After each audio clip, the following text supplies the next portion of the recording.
Hace varios años, los Castro separaron a mi familia. Llegar aquí tomó gran sacrificio. Gracias a los cambios de la ley norteamericana del 2009, ahora puedo visitar a Cuba para apoyar y reunirme con mis amigos y familiares. Pero por desgracia, cada año electoral hay candidatos que amenazan con quitarme ese derecho para tratar de ganar votos. Por eso es que yo voto. Porque me niego a permitir que otro político se vuelva a meter entre mis seres queridos y yo. Este noviembre, vote. ¿Qué tal y muy buenas noches? Este comercial que ustedes acaban de ver podría verse nuevamente y repetidamente en las pantallas de las emisoras de televisión en español en la ciudad de Miami. Quiero decir, en este canal Mira TV, en el 51, en el 23 u otros. El mensaje del comercial es claro. No vote por los políticos que quieren cortar los viajes familiares a la isla de Cuba. Usted, como votante, va a tener la última palabra en las urnas. Yo, como periodista, le voy a traer un debate que lo informe entre los creadores del comercial y la otra parte. Un debate de ideas y no de personas. Entre ellos va a estar un ilustre disidente cubano, Guillermo Fariñas, uno de los disidentes más valientes que tiene la isla de Cuba en este momento. Y digo eso porque yo le pregunto a usted, ¿usted conoce a alguien que esté dispuesto a no comer por 135 días? 135 días por exigir libertad y democracia en su patria. Yo solamente conozco a Fariñas y está aquí con nosotros. Bienvenidos a María Elvira, el primer programa de información, análisis y debate para todos los hispanos de Estados Unidos. A trabajar para usted.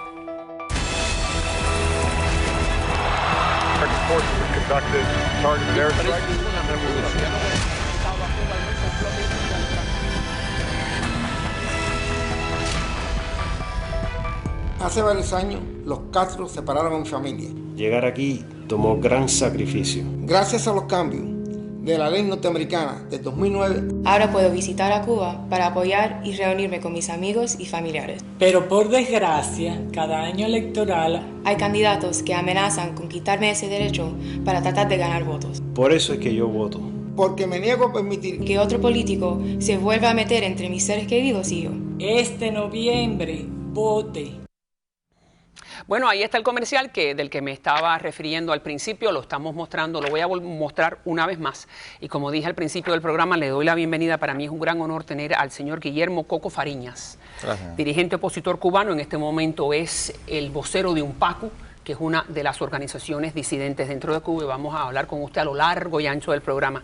Todos mis respetos para usted. Gracias. Todos. Muchas gracias. Y está también el señor Ricardo Herrero, que es director ejecutivo de este grupo nuevo de muchachos jóvenes cubanos americanos que se llama Cuba Now. Gracias. Gracias Herrero, por estar con nosotros en el programa. Ustedes son los creadores de este comercial. Cuéntame por qué la necesidad de enviar ese mensaje. Es la primera vez que se graba un comercial de televisión pidiéndole al electorado que no vote por la línea dura, la línea que quiere cortar las remesas y los viajes de los familiares a Cuba. Para aclarar ese punto, lo que estamos diciendo es que estamos tratando de generar conciencia que las elecciones tienen consecuencias y que este derecho que nos hemos ganado de poder visitar libremente y apoyar a nuestros familiares en Cuba es uno que hay que proteger, y la mejor manera de protegerlo es por votar. Nosotros no le estamos diciendo directamente a nadie que no vote por alguien o que vote por el otro.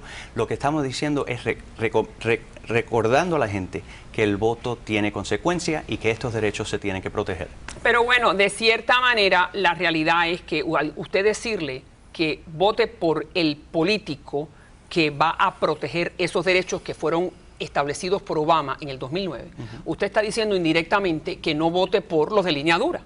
No, yo sé que usted no quiere mencionar nombre, pero yo puedo deducir a quién se refiere. Lo que nosotros queremos, lo que queremos hacer es que todos los políticos tomen el tema de los viajes familiares como uno que ya está resuelto, que ese tema no se debe tocar. Si quieren hacer campaña, hay muchísimos otros temas que pueden tocar, pero el tema de las viajes familiares, de la reunificación familiar, no debe ser un tema político. Bueno, pero eso también lo decide el político. Y si no viste al gobernador Chris y a Rick Scott, que hablaron de si ir o no ir a Cuba. Cuba siempre está en el tintero. Los viajes son otras cosas, el embargo es otro tema, pero los viajes familiares no lo debe ser. Vamos a ver, entonces, dígame usted, Fariña, usted está escuchando y el mensaje al electorado es claro. ¿Usted está de acuerdo que la administración próxima, más allá de la de Obama, no debe cortar lo que en este momento existe? ¿Usted qué dice? Yo voy a ir un poco más allá. O sea, es importante tener en cuenta el contexto y, como usted mismo dijo, son personas jóvenes que viven aquí.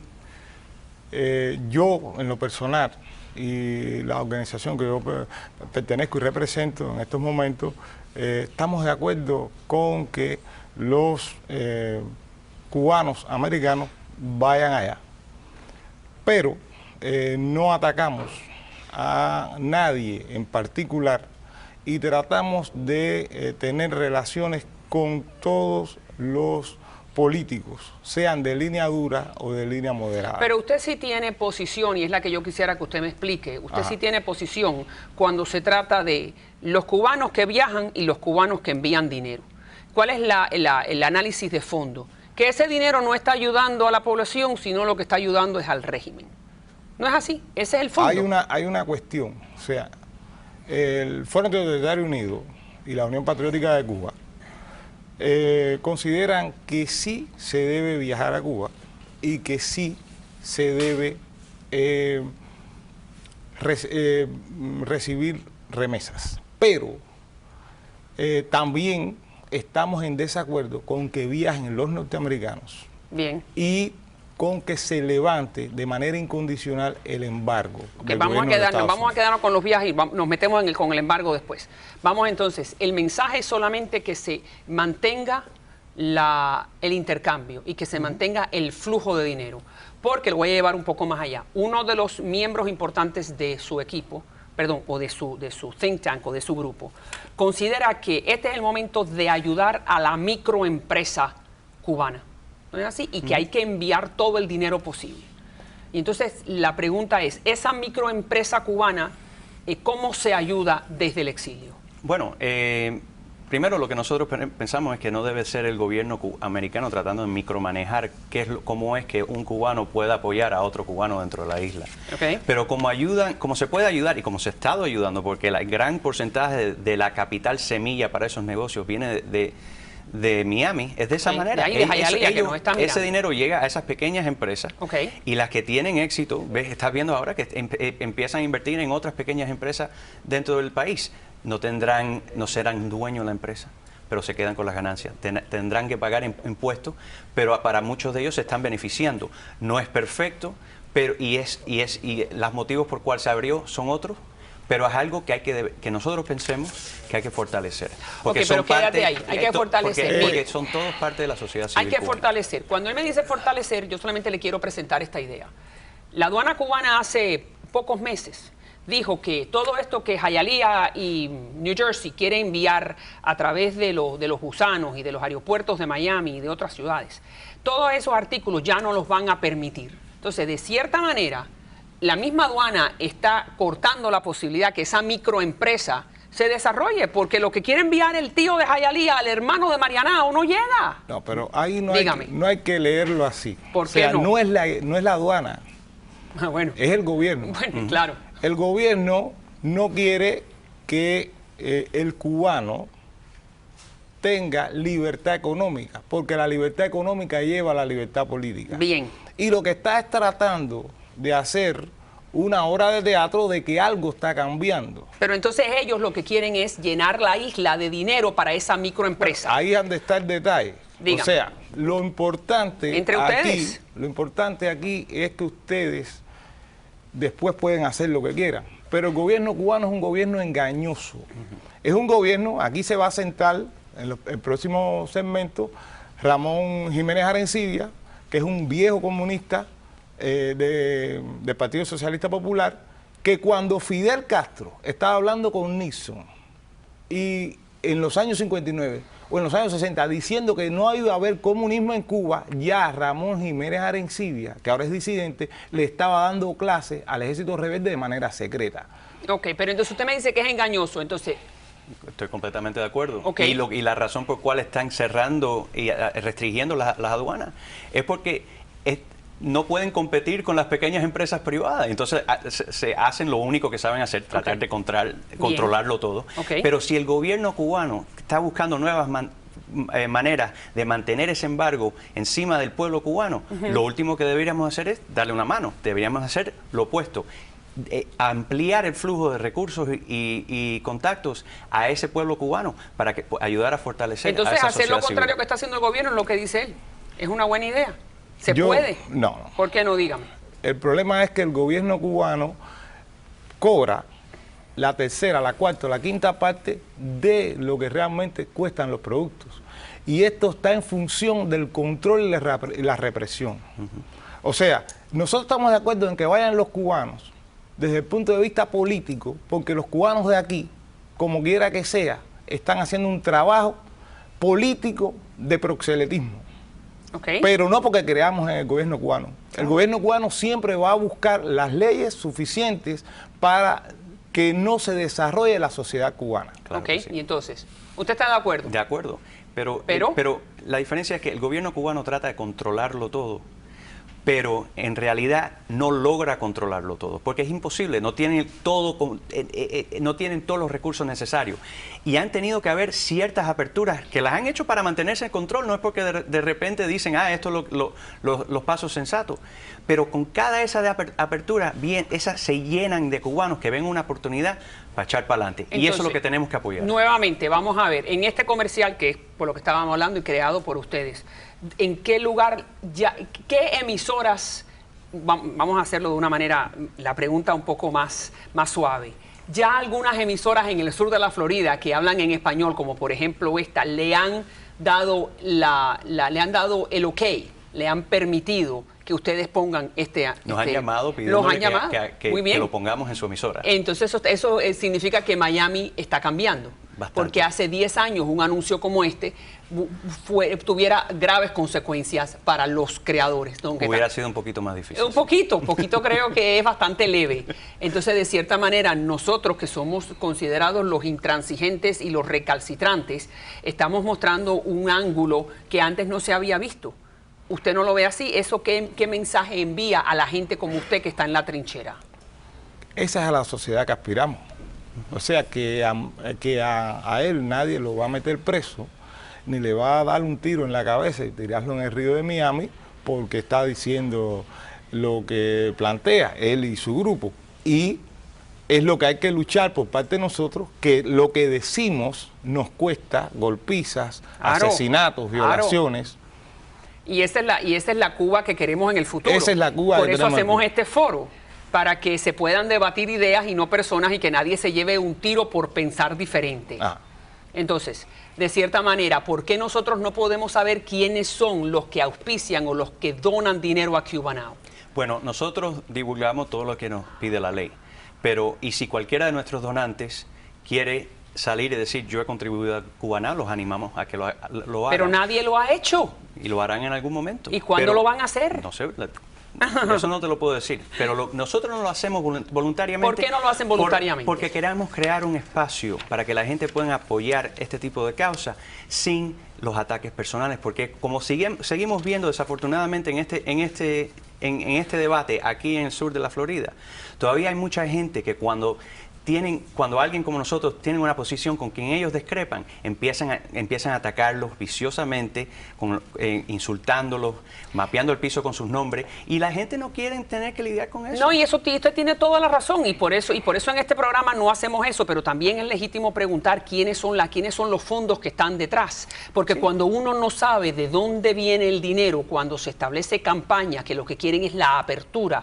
que algunos consideran que es ayudar al régimen, que no necesariamente es así, se crea la duda que la mano del régimen esté detrás a través de sus grandes artimañas. ¿No es así? Pero esa es la misma duda que dicen que, el gobierno que dice que todos los disidentes están pagados por la CIA. De eso vamos a hablar, y que táctica. no es cierto para nada. Dígame. Esa falta de información trae como consecuencia que, por ejemplo, los ex presos políticos crean que se está tratando de desmontar el bloqueo como no lo pueden desmontar de un solo golpe, lo están tratando de desmontar por pasos. Porque una de las cosas que más necesita la democracia es la transparencia. Ok.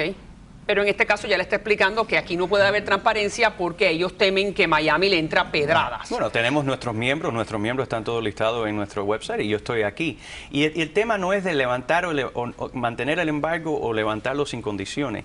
El embargo es una serie de sanciones. Sí. Lo que nosotros pensamos es que se debe reformar esta política para siempre mantener la presión al gobierno para que respete los derechos humanos, no levantar las cosas unilateralmente, sin concesiones, pero sí, si hay sanciones y restricciones que ni influyen al gobierno, ni ayudan al pueblo, ni avanzan los intereses de los Estados Unidos, sí, hace sentido revisarla. Entonces, todo ese dinero que está llegando de Hialeah o de New Jersey a la isla, ¿usted considera que en el gran balance ayuda?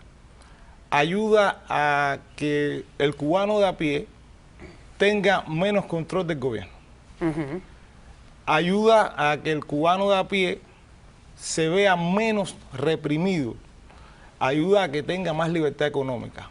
Pero hay que reconocer que también ayuda al gobierno. Claro, por carambola. Claro que sí.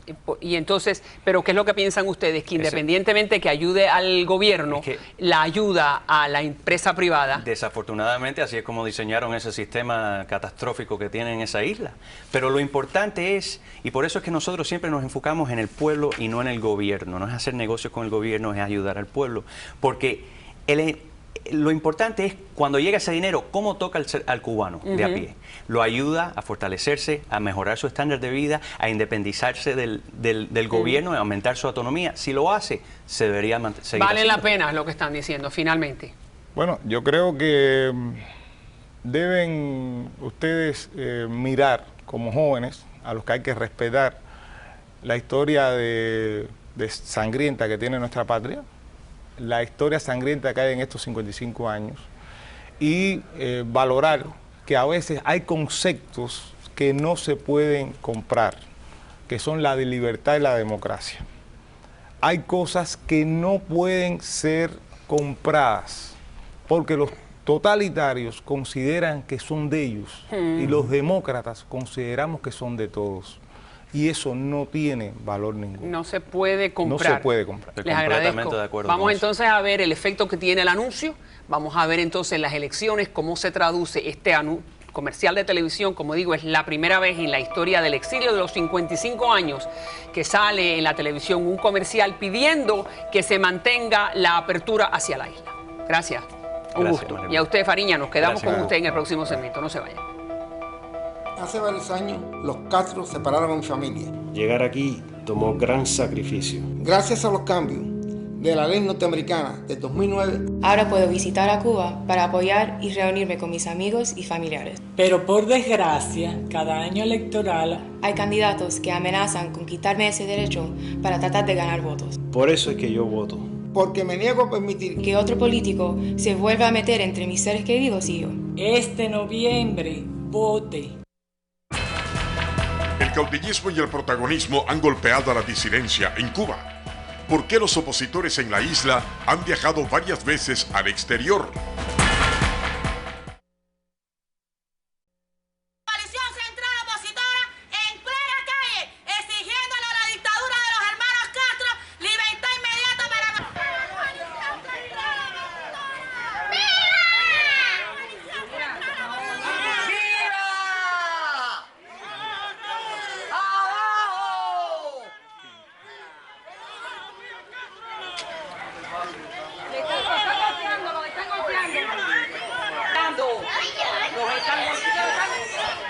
Gracias, aquí los tengo, aquí los tengo.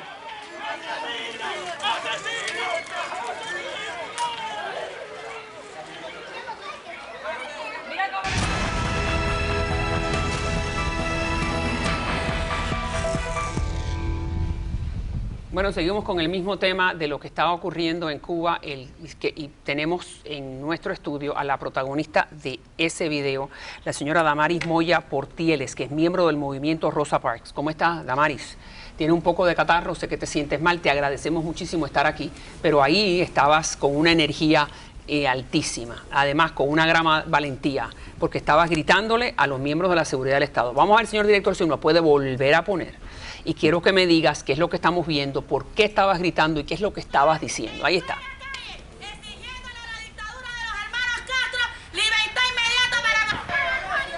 Libertad inmediata, le está exigiéndole a la dictadura libertad inmediata. ¿Dónde fue? Bueno, eso fue en Santa Clara el 23 de agosto del 2013. Estábamos exigiendo la libertad de Alexis Osmani Palmero González, un miembro de la coalición central opositora que estaba arrestado. Esto íbamos a hacer la protesta en la plaza, como ven, esa parte que se ve ahí, todo es la mal llamada plaza de Santa Clara, y estábamos exigiendo la libertad de Alexis Osmani Palmero González, quien en estos momentos todavía se encuentra arrestado por el y ahí régimen vemos cómo la seguridad del Estado, la policía los lleva detenidos. También está con nosotros en el estudio el señor José Ramón Borges Serrano, que es secretario provincial de Foro Cubanacán. Muchas gracias. Otro de los grupos. Y está Jiménez Arencibia, Ramón, miembro del Observatorio Cubano de Derechos Humanos. Grupos disidentes dentro de la isla. Ser disidente dentro de la isla requiere una gran valentía. Y bueno, nuevamente yo digo, mis felicitaciones y mis respetos a ustedes cuatro, y sigue con nosotros el Coco Fariña. Vamos entonces a poner, que quiero que me expliquen qué es lo que quiere decir esta riña interna que hay entre algunos de los grupos donde ustedes pertenecen, específicamente UNPACU. Una riña que hubo en este mismo estudio hace un mes. Adelante, señor director. Y no se trata de Berta y de señores, Belkis, se trata de más de 60 damas de blanco al oriente de Cuba que ya han renunciado. Que Berta Soler y Ángel Moya lo expliquen. Calidad, si son las mejores. Aquí hemos sacado imágenes de ellas en este mismo canal. ¿De quiénes son ellas? Ok, pero es que la pregunta es clara, es que usted hizo la pregunta. Señores, vamos al punto de infiltración, que era lo que yo quería decirle. La señora Marilena me molestó. Señores, un momento. Y Berta Soler no es caudilla. María, ¿quién la eligió? ¿Quién eligió a Berta Soler? Para el que no vio este programa, era una discusión entre UNPACU, que sin duda uno de los grupos disidentes más importantes, que ha tomado un estilo diferente, que es tomar video y mandarlo al exterior para que se vea con imágenes y no con palabras lo que ocurre en Cuba, y las damas de blanco, que no hay que explicar quiénes son, que son posiblemente el grupo más respetado en el exterior. Fariñas, usted fue mediador, porque usted en este momento es portavoz de la UNPACU. Usted conoce muy bien a los hermanos Ferrer, conoce muy bien a Berta Soler. ¿Qué es lo que pasa? En realidad podemos decir que hay problemas de protagonismo, hay problemas de plata. ¿Por qué hay que matarse de esa manera? Si hay un solo enemigo, creo yo. Dígame. Bueno, en primer lugar es importante describir quiénes son las personas que están involucradas en esta discusión. Son dos cubanos, dos patriotas. Claro. Pensando por las damas, Marilena Pisa desde los 14 años estaba recogiendo y llevándole comida a los alzados de las Lomas de Baez, cerca de Placeta, y por eso fue presa política. Y Luis Enrique Ferrer es una persona que invitó a los jueces a que firmaran el proyecto de Varela, y fue el miembro del Grupo 75 que más recibió la condena más alta. Sí. Nosotros formamos parte de una comisión conciliadora que la compone Félix Navarro Rodríguez, Diosdado González Marrero, Ramón Jiménez Arencibia y yo, para hablar con las partes. Pero hasta ahora no es una cuestión de dinero. ¡Qué bueno! No es una cuestión de protagonismo, porque todos tienen su protagonismo. En la política todo el mundo tiene su espacio y cada uno de ellos tiene su espacio. Es una cuestión de malos entendidos. ¿Y dónde está ese malo entendido? ¿Cuál fue ese mal entendido? Bueno, en realidad José Daniel Ferrer considera que Berta debe confiar en él cuando él dice que alguien es agente de la seguridad del Estado. Y esto es una cosa de malos entendidos entre ellos, pero es bueno valorar que tras varias horas hasta la madrugada. Nosotros estuvimos conversando con las partes. Sí, las damas y un Paco. Sí, sentamos a José Daniel, sentamos a Berta, sentamos a Ángel Moya. Bien, qué bueno. Usted pudo hacer, usted tiene la suficiente y Félix Navarro, la estatura moral como para hacer eso. Y entonces dígame, ¿qué resulta? ¿Hay un entendimiento?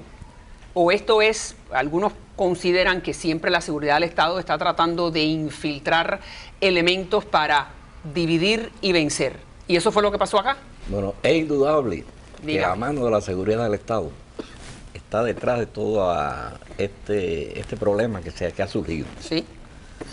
Nosotros consideramos que las contradicciones dentro de cualquier grupo son inevitables. Dos gotas de agua no son parecidas. Ok.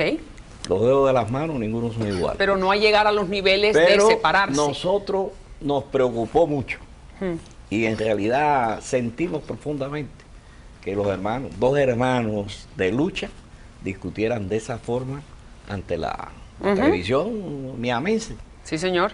Entonces, ya ese proceso se viene resolviendo. Ok. Fariña lo explicó, se nombró una comisión, se va a hacer, ya cesaron los ataques personales. ¿Y qué pasó con Belkis? ¿Qué pasa con Belkis y esas más de 60 damas de blanco que se retiran en Oriente del grupo de las damas? Y entonces formaron otra organización. O sea, Berta Soler y las damas de blanco reconocen que Belkis tiene derecho a formar la organización que entienda. Eso lo dijo en su declaración.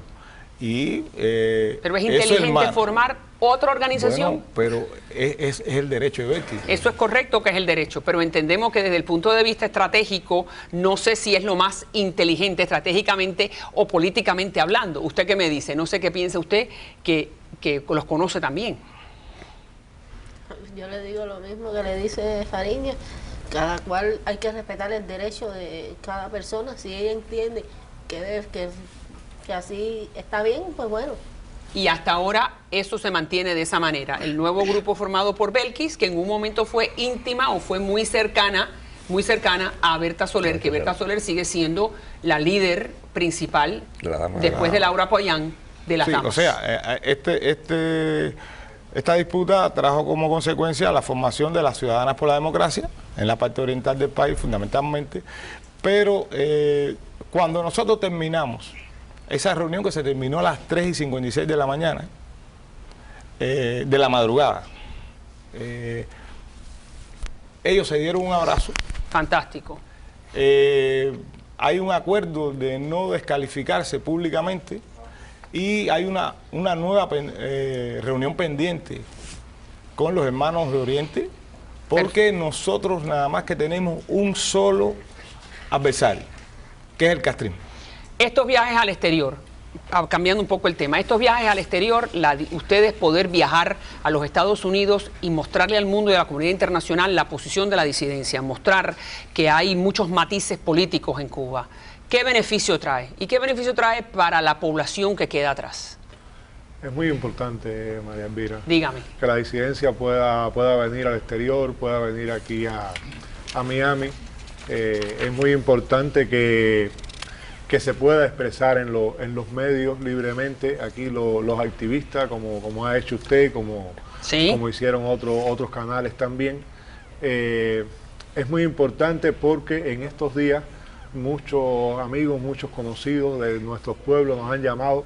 Quizás yo pensaba que habían venido aquí por un tema solo económico y aunque allá a lo mejor no tuvieron el valor de ser opositores, aquí me han llamado, se han solidarizado, me han dicho que está muy bien hecho lo que hacemos, que están dispuestos a apoyar con algo, que me quieren ver.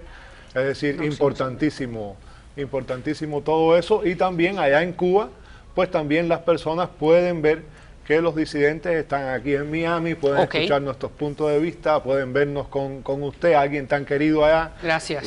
Muy bien. Y no me dejan entrar, acuérdese, yo quiero entrar a hacer esto mismo allí en el malecón, pero todavía no me dejan. Esperemos que pronto. También hemos llegado aquí a recibir unos talleres de lucha cívica no violenta para cuando lleguemos a Cuba perfeccionarnos en nuestra lucha, que como usted ve es una lucha contra un régimen tirano y opresor. Ok, entonces ustedes vienen, como me dicen, no es que solamente, porque algunos consideran que la llegada de la disidencia pues los ayuda económicamente. Y eso es una de las grandes preguntas que yo siempre tengo. ¿Cuál es el pecado de recibir dinero por parte de grupos en el exterior? Martí lo recibió cuando fue a Cayo Hueso, Fidel lo recibió de Costa Rica, Venezuela, México, cuando vino a Miami a pedir dinero, y entonces los mismos franceses ayudaron a las 13 colonias norteamericanas. ¿Cuál es el pecado de recibir dinero? Bueno, yo aparte de ser miembro de la CIA. Pero a quienes no critican, yo lo que le pregunto, que en historia se cuestionen quién compró el yate Granma. Los mexicanos no ayudaron grandemente, el gobierno mexicano. Y fue el expresidente Priu, porque el tesorero y era un exiliado, el tesorero del movimiento 26 de julio fue el difunto Gustavo Alcobendas, y eso no lo decía cuando estaba vivo. Pero entonces el punto es ese, que si la revolución cubana recibió dinero para instaurarse en el poder, la pregunta, no sé si ustedes en algún momento lo han ventilado en Cuba, ¿cuál es el problema de recibir dinero del exterior? ¿Alguien le ha podido hacer esa pregunta a los señores que mandan? Creo que no. Pero debe ser un orgullo para nosotros como disidentes que el exilio, que vive en mejores condiciones en el primer mundo, sea capaz de no olvidarse de la situación de Cuba. Hace 55 años que este exilio, al cual yo represento con mucho orgullo, y mi madre se pasa la vida hablando de Cuba. Y los balseros que llegan, los últimos que han llegado, siguen hablando de Cuba, porque Cuba es la última asignatura pendiente en el hemisferio, ¿no es así? Así. Les agradezco por estar aquí. Regresamos con usted, Fariña, no se vayan. La sangre corre en Venezuela entre los grupos armados venezolanos. Se enfrentan contra el gobierno los llamados colectivos y dicen: basta de sacrificarnos.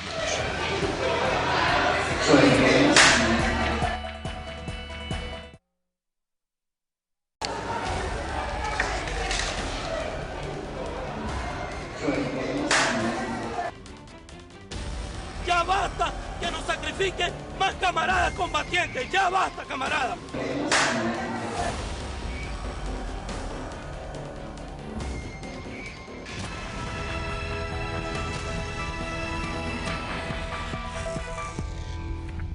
Bueno, este caballero que ustedes acaban de ver en la pantalla se llamaba José Odremán y era uno de los líderes de los llamados colectivos en Venezuela. Los colectivos son estos grupos armados que no responden en realidad a ninguna fuerza superior. Algunos consideran que sí respondían al gobierno, pero hay una situación interna difícil en Venezuela y este señor acusó al ministro del Interior, Rodríguez Torres, pocos días antes de morir, que si algo le pasaba a él era el responsable. Fíjense lo que dice Odremán. Ciudadano ministro de Interior y Justicia, le pasa a José Odremán cualquier cosa, lo asumo y le digo la responsabilidad a usted, porque usted está haciendo estos escenarios. Ya basta que nos sacrifiquen más camaradas combatientes, ya basta, camaradas. Ok, y ayer murió. Entonces, aquí está con nosotros Bernardo Jurado, sin duda uno de los conocedores sobre lo que ocurre en Venezuela más importantes en el sur de la Florida, ex capitán de navío de la Armada, y sigue con nosotros Coco Fariña. Sabemos que Cuba está siendo sustentada económicamente por Venezuela. Venezuela se tambalea, algunos consideran. Entonces, ponme en contexto qué es lo que está pasando. ¿Por qué este señor acusa al ministro del Interior de su muerte y se muere a los 5 minutos después, figurativamente? A las 5 de la mañana entró un grupo, la Brigada de Acciones Especiales, a este colectivo, al edificio que queda allí en el oeste de Venezuela, de Caracas, y mataron a uno de los compañeros de Odremán. Odremán sale en este video y 1 hora 10 minutos después muere.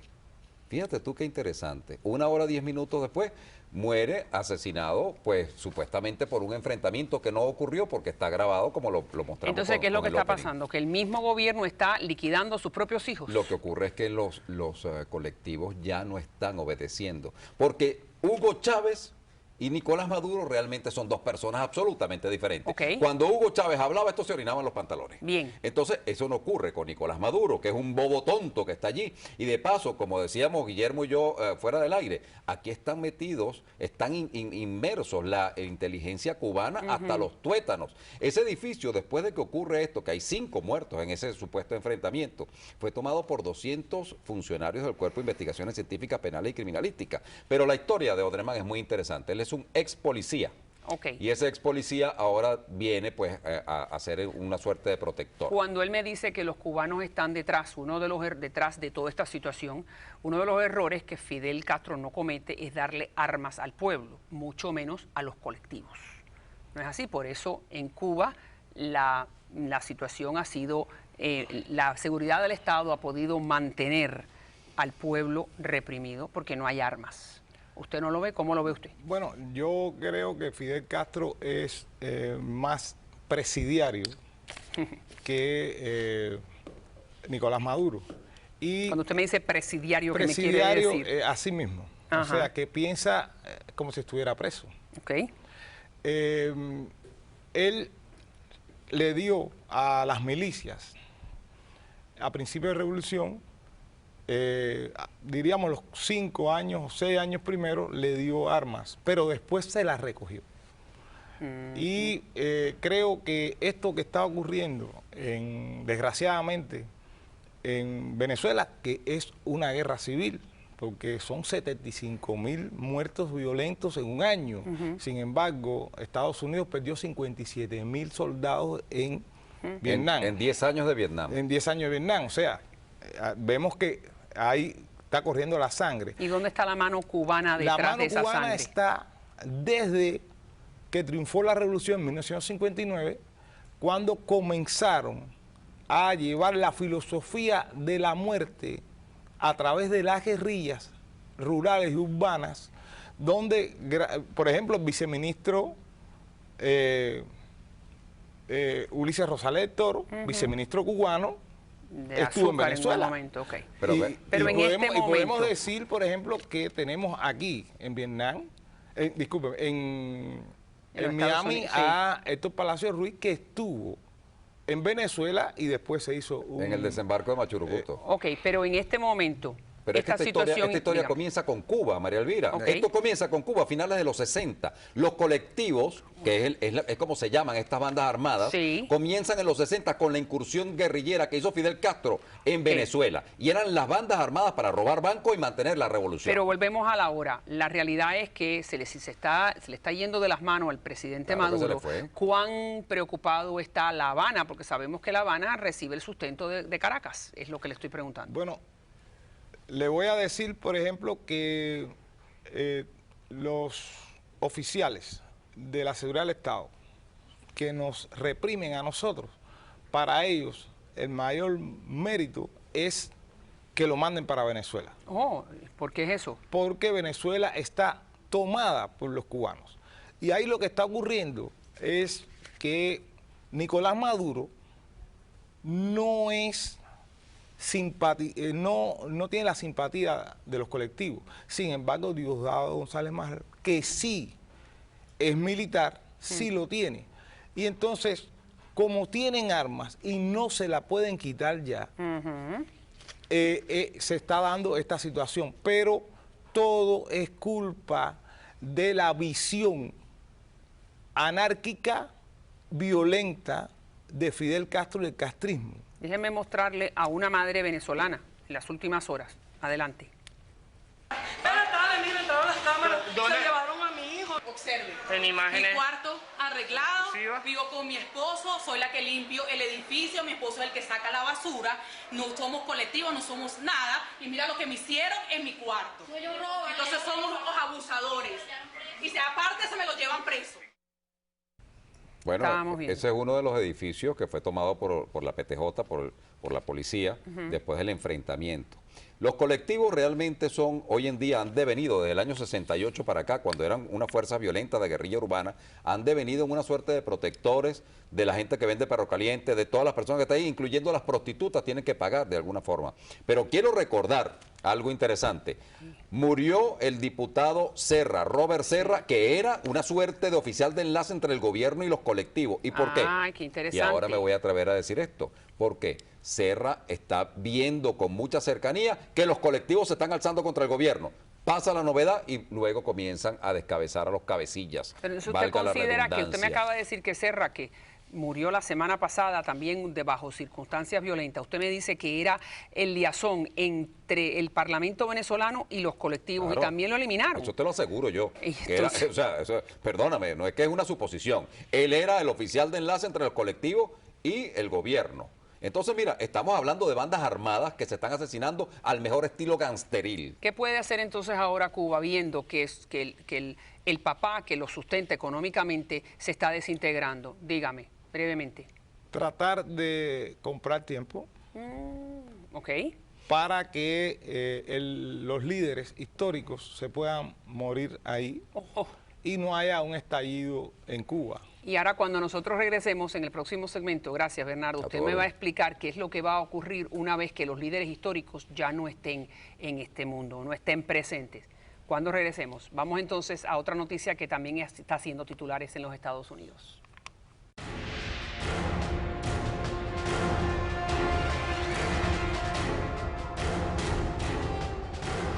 Brevemente quiero ir al doctor Carlos Torres Viera. ¿Cómo está usted, doctor? Muy bien, muchas gracias. Gusto en tenerlo en el programa, médico especialista en enfermedades infecciosas. Hemos estado viendo en todos los noticieros de este país la noticia de que el único infectado con ébola en los Estados Unidos acaba de morir, el señor Duncan en Texas. Que en paz descanse. La próxima pregunta es, ¿qué puede pasar en Estados Unidos? Vemos que hay cierta histeria en los medios de comunicación con esta muerte y con el próximo paso. ¿Cómo lo ve usted? Bueno, mira, lamentablemente el paciente murió, no lo pudimos salvar. De ahora en adelante es seguir haciendo lo que estamos haciendo, fundamentalmente monitorear los contactos que él tuvo. Esperemos que ninguno de ellos desarrolle síntomas, pero si desarrollan síntomas, tratarlos prontamente y evitar que a partir de esos otros individuos haya contagios a otras personas. Segundo, seguir mejorando o aprender de los errores que hubo en el manejo de este paciente para no volverlos a repetir en otros posibles casos. Y tercero, trabajar fuertemente con la comunidad internacional para controlar el brote del oeste de África, que es lo que realmente va a evitar que algún día veamos más casos. Y cuarto, entender que es posible que veamos más casos, que es posible que incluso pacientes que estuvieron en contacto con este individuo manifiesten enfermedad, pero que aquí en los Estados Unidos es extremadamente improbable que tengamos un brote extenso y que esto no es no nos vamos a morir. En Estados Unidos es improbable que tengamos un brote extenso. Esas son palabras nobles, palabras que todos queremos escuchar. ¿Usted considera que no hay ese gran peligro al que algunos piensan que nos estamos exponiendo? No, yo pienso que exactamente, yo pienso que hay que trabajar con firmeza, hay que identificar los casos, hay que hacer lo que hay que hacer, pero no vamos a ver el nivel de brote que hay en África y vamos a tener otros casos, estamos preparados para manejarlos y el público no debería estar extremadamente preocupado. Bueno, eso está muy bien. Y hay un paciente que se cree, que las noticias ya están informando que puede haber otra persona que también esté infectada con ébola, también en el estado de Texas. Efectivamente, y esa persona ha sido identificada, está siendo aislada, los contactos están siendo buscados. Eso es lo que tiene que hacer el Departamento de Salud y al hacer eso evita que haya transmisión de la enfermedad a otras personas. Muchas gracias, médico. Y bueno, por lo menos estamos tranquilos que sabemos que las autoridades pueden afrontar esta situación en caso que haya más pacientes infectados. Gracias por su participación. Gracias a ustedes y enseguida regresamos nuevamente con el señor Fariñas y una servidora. No se vayan. A continuación, Guillermo Coco Fariñas nos cuenta cómo ha estado a punto de morir por su ideal en la lucha contra el gobierno cubano.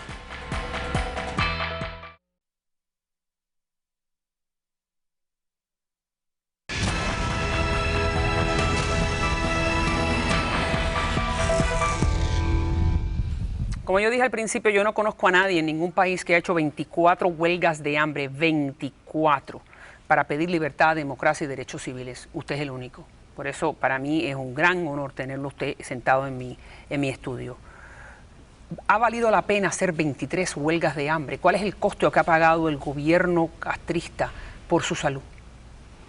Bueno, lo más importante para mí con respecto al gobierno es que el gobierno sepa que a pesar de toda la fuerza que tiene, de todas las armas, de todas las leyes injustas, no se le tiene miedo. Usted no le tiene miedo. No, y muchos, no solamente yo, muchos no le tenemos miedo. Pero entonces, ¿por qué algunos pensamos que el gobierno, que el pueblo cubano no alza aún más la voz y va a la Plaza de la Revolución, como vimos en la primavera árabe, a exigir libertad por ese miedo? El pueblo cubano no tiene miedo. Eso es culpa de nosotros, okay, los disidentes, porque no hemos sido capaces todavía de motivar a ese pueblo que se encuentra muy encolerizado con su gobierno, y nosotros no hemos sido capaces de meternos en sus problemas y llevarlos a la posición nuestra. Su salud, como te digo, son 135 días en una de las huelgas y han sido 24. ¿Cómo está su salud, Fariña? Bueno, yo estoy trombotizado. El día que se desprenda aquí el trombo voy a morir, no voy a llegar a ningún lugar, pero no me pesa. Me siento orgulloso de eso. Me dice mi madre, que siempre está pensando en Cuba, que le dijera ni una huelga más, porque usted vale mucho más vivo que muerto. Usted me dice que usted está pensando hacer la última. Bueno, no en este momento, o sea... ¿Una huelga más usted está pensando hacer? Bueno, el día que se den las circunstancias y que no pueda soportar cosas que le hagan a mis hermanos o hermanas, yo me voy a declarar en huelga de hambre. Cuando yo me declare en huelga de hambre, como se lo he dicho a los represores, yo lo que voy a pedir es la renuncia de Raúl Castro y de todo su equipo de gobierno. Y Raúl Castro se va a tener que ver en la necesidad de dejar morir ante el mundo al premio Sájarov o retirarse del poder. Usted escribió: es hora que el mundo se percate que este gobierno es cruel y que tiene que haber mártires. En otras palabras, mártires, gente como usted. ¿Usted podría ser entonces uno de esos mártires de los que habla? Bueno, si la historia me da el honor de ser un mártir por la libertad y la democracia de Cuba, no lo voy a pensar dos veces para hacerlo. Dígame, cuando uno está sin comer por 135 días, dígame cuál es el momento más difícil. Para mí no concibo cómo es, pero... Para mí el momento más difícil de una huelga de hambre son los 7 primeros días. Ok. O sea, que es cuando tengo hambre, cuando el estómago me está pidiendo comida. Después de eso ya el organismo comienza a comerse a él mismo. Y ya lo que no siento el cuerpo, comienzo como a flotar, solamente me siento de la cabeza para arriba y estoy como si estuviera, diríamos, en una nave espacial, flotando todo el tiempo. ¿Y consciente de lo que está ocurriendo? Siempre. Recuérdese que siento de aquí para arriba, incluido el cerebro. Le agradezco muchísimo. Para mí es un gran honor y me gustaría que pudiera regresar muchas veces más al estudio. Bueno, o yo ir a visitarlo a La Habana. Como digo, que no me dejan entrar. Un día, si Dios quiere, a mí o a cualquiera de los otros, usted va a hacer este programa en La Habana. Y yo poder entrevistarlo entonces en el Malecón, no en Miami, no en Hialeah, que es donde estamos. Nuevamente, todos mis respetos y siempre bienvenido. Gracias. Ya regreso.